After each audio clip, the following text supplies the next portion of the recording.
Hi guys, mag-isa lang ako sa bahay and gabi na. Magpe-prepare ako ng food ko. Usually, hindi talaga ako nagluluto sa gabi. But this time, mag-isa lang ako. Wala ang aking mama. Nasa Sambales.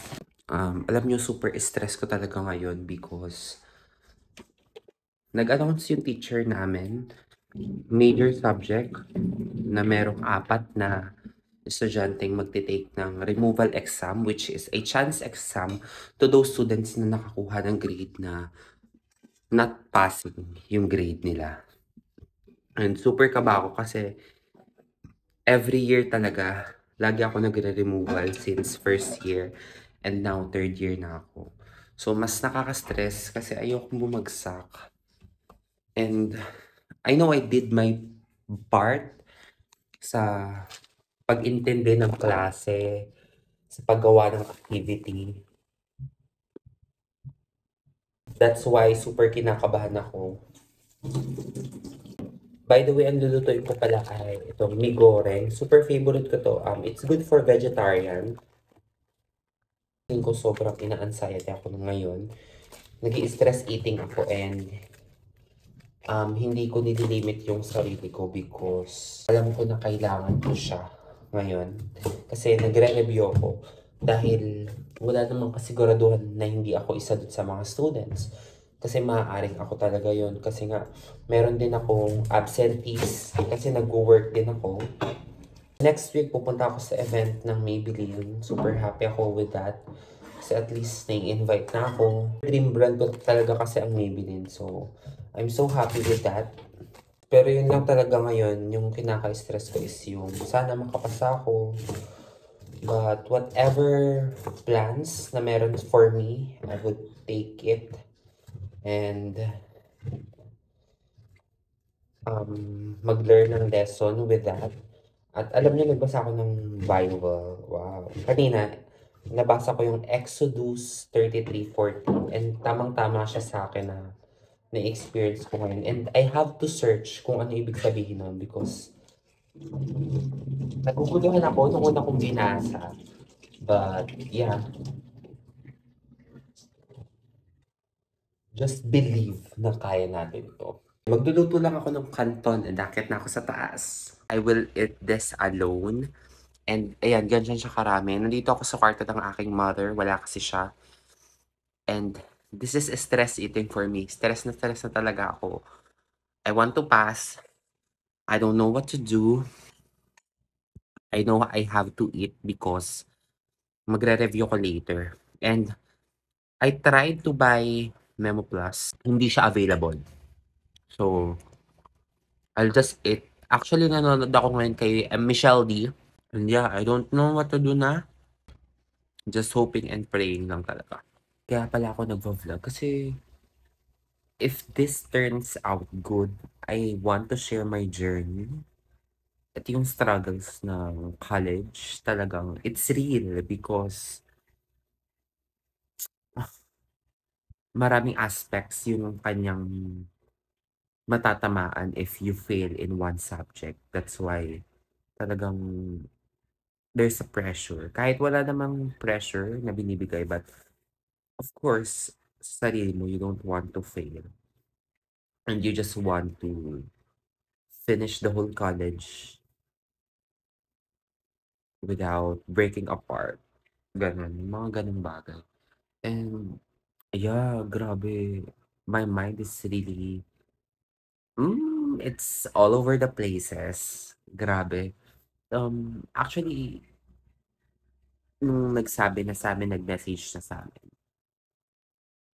yeah, mas lalong nagulo. But 1 week before, 1 week after our examination, dun medyo talaga stress na ako because hindi ko alam yung mga other things. I mean, nag-aral ako but I cannot be fully confident dun sa answer ko. And lagi kong ginaganto yung aking hair, pinu-pull ko siya. And marami na rin naglalagas na buhok. Ayan, meron ngayon naglogos. 3. Yan, nagaganon ako. And it makes me relax. Ayan, naglalagas siya. Hindi, ayan, ayun, there's one.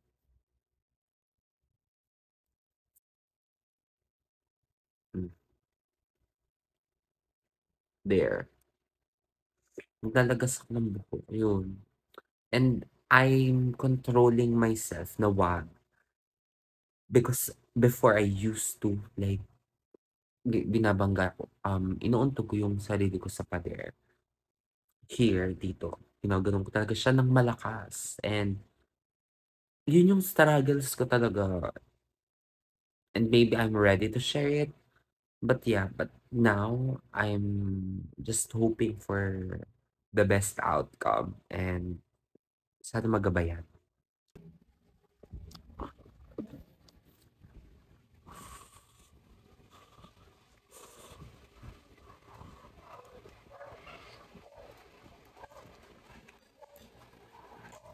My God, hindi ako makapag-content. Meron akong styes. Ayan o. Maga siya. Kuliti ata siya. Pero, ayan. Oh, nakakainis. And I'm arranging my makeup because may event ako on Sunday and Saturday. Wow, hindi ko alam. But yeah, fortunately, nakapasa naman ako dun sa kinaka-stress ko. And yes talaga, parang nanlambot yung mga kamay ko. Ganon. And grabe din talaga. By the way, yung susuotin ko on my event this coming Sunday and hopefully Saturday din, pinapatahi ko na siya. Here are my bags. Ayan siya. Nag-aayos ako because I need it. Magulo-gulo ang aking kwarto. Dumating na yung order ko na sandals. Finally, may sandals na ulit ako because yung sandals ko before from New Balance yon and nasira siya, natanggal yung kanyang swelas because nainitan. Hindi ko kasi siya nalabhan and nagstay lang siya ng matagal sa labas. So, ayun, natanggal siya. And I think itatapon ko na siya kasi nagde-declutter rin ako eh. Marami rin akong ibebentang makeup products here for very much cheaper price kasi kailangan ko rin ng budget. And then wigs, magbebenta rin ako ng wigs. So open ko na siya.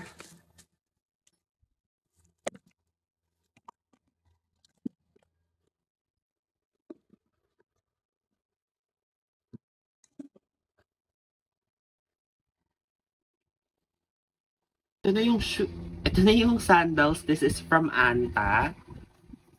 And in fairness, meron pa silang paano. Woo! Oh God, ang ganda. Sana pasok sa size ko. Kasi either size 9 or 10 ako talaga. And lucky na lang if 9.5 yung nabili ko. This is how it looks like. I love the fit. It fits perfectly. But medyo hindi siya stable sa feeling kasi dinidikit lang siya. But I love it. Yes, and I'm size 9. And nag-aayos ako ng aking mga makeups kasi nga magbebenta ako and magtatapon. And I just want to share, this is one of my favorite highlighters. Siguro na na-try ko. This one is from the Master Chrome Face Studio by Maybelline. And grabe yung glow talaga nito, as in blinding glow. But I think the era of highlighter, yung blinding highlighter has passed. So, I need to throw this away and grabe na rin yung itsura niya, oh. Talagang super drastic kasi ginamit ko to for body and I super love it actually. This one feels buttery. Ganun yung formulation niya. Ayan, so sad nga lang because I have to throw it na. Throw it na. Super nakakatuwa, medyo maayos na yung aking makeups. Ayan, medyo magulo lang dun sa eyeliners. But yeah, actually maayos na yun for me. Especially dito sa base makeup. Ayan, super nakakatuwa. And the fact na nag-declutter na ako nan. Usually pala yung mga makeup ko talaga na nandyan is yung aking Vice Cosmetics. Of course, nandyan yan because I love Vice Cosmetics. Maybelline is also there. Kumbaga yung one of the majority of my makeup is Maybelline.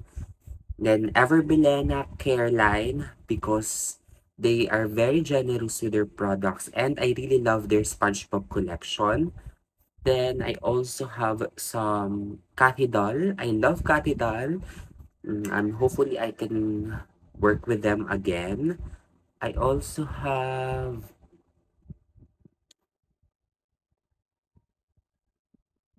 ayun lang. And then minsan one from each brand like BLK and other products.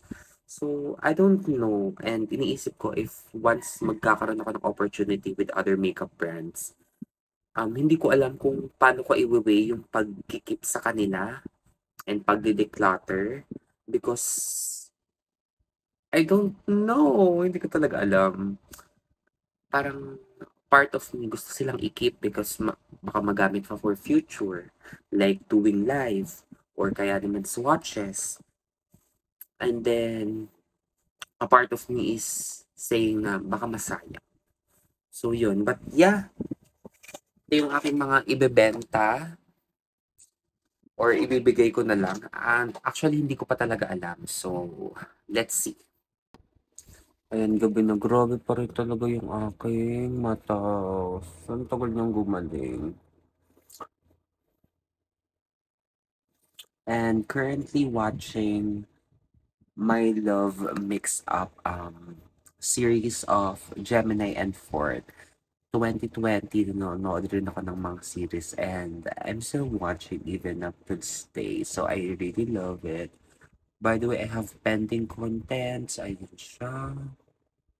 And babalik ako bukas sa Mananahe for my susuotin on June 16.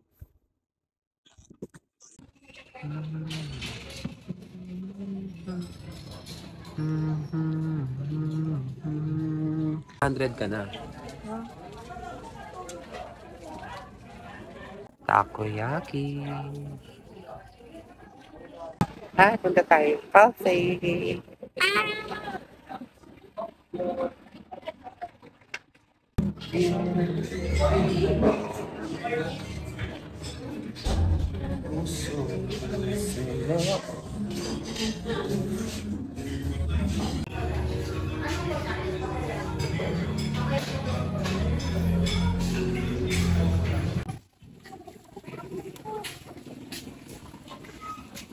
Pwede excuse?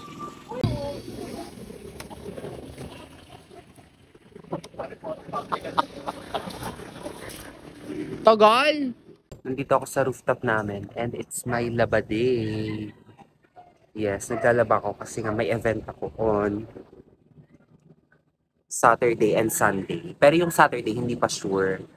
Both are from Maybelline kasi they're having their biggest Lumi event.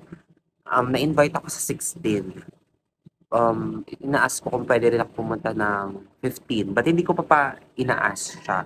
Siguro bukas. Nahihiya kasi ako kasi wala lang, nakakahiya lang kasi mag-request talaga. Ayan, again, laba day ko ngayon. Then tomorrow, magpapawax ako ng aking arms. Kasi parang 6 months na rin nung nagpawax ako last oh no, October pala yung last. And then, yung hairs niya so far is okay naman siya. For me, parang nagnipis siya ng super light lang. And then, on Friday, pupunta akong school, which is very unnecessary. Yun, nagtakbo-takbo rin ako ng bilang officer ng ano namin, society. But actually, hindi ko siya na-enjoy, to be honest. Hindi ko siya na-enjoy and I don't feel like growing with it. Ayun, but yeah, pupunta ako for the maybe last time. I don't know, but yeah. Ayun, maglalaba muna ako and then mamaya if kaya pa ng aking time, if hindi naman ako super pagod, mag-film ako ng Pride content. And then, waiting na lang din sa other packages na kailangan kong gawin this June. I'm super happy this June is fully loaded din ako ng work. Hopefully, some work naman with money. Pa-makeup na po kayo sa akin, mga taga-Kalamba. See you later! Ayan, nandito pa rin ako sa labas, sa rooftop. Rooftop? Roof, rooftop. Kasi naglalaba pa rin ako. White na yung nilalaban ko. And then, you know what? Naging safe place ko na yung aking kwarto. And ngayon kasi wala ang aking mother. Nasa Olongapo siya. Pumunta siya sa aking inay. Ngayon, dun ako natutulog sa kwarto niya. But, yes, parang minsan gusto ko na lang din sa kwarto. Basta nakapag-prepare na ako ng kakainin, nakakain na ako, may water na ako, tamad kasi akong bumaba. So, yun. And, lately nanonood ako ng vlogs ni Nanay Aisha. Parang natigil ako ng pandemic eh. But now, I'm currently watching. Tapos, pagkatapos kong maglaba, hindi ko alam kung magko-content ako or mm, ano, manonood na lang, magpapahinga. Kasi kulang pa rin naman ako sa materials. Anyways, hindi ko rin alam. Naguguluhan ako. Medyo naiinis lang ako kasi sa Friday aalis pa ako eh. Anyways, I'll be back. See you! Ayan, today is Thursday and magpapawax na ako ng aking arms. Ayun yung aking arms. After 6 months or 7. Yes, kasi last akong nagpawax is November. Ay, hindi. Almost, ano na rin pala to, matagal-tagal na rin pala. So, yon. And magpe-prepare lang ako. Super hairy ko talaga. Grabe. Harry Potter ang atake. Mag-i-e-bike lang ako. First, pupunta ako sa Walter. And then, if hindi naman na kaya, punta naman ako sa SM. So, yeah, tara, let's! Hi! Tapos na ako magpa-wax.